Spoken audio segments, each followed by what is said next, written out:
হারামজাদা, খালি বেতন বেতন করো। দিব না বেতন তোমাকে, দেখি তুমি কি করো।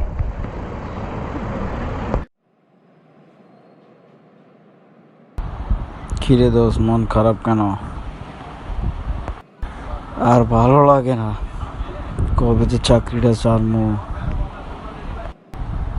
কেন, কি হয়েছে? না, এই যে আমার মারছে। কি কস এইসব? হায় রে দোষ, আমি আর চাকরি করুম না।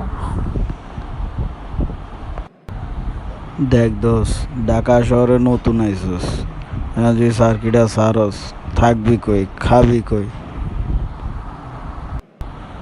মাথা খারাপ করিস না, এখন কর। দেখি কোনো জায়গায় চাকরি টাকরি পাইলে তোর কমু, সেই সময় দরকার হলে চাকরি চাইরা ওই জায়গায় যাবি কা। এই কথা শুনে রাজে একটু সান্ত্বনা পেল।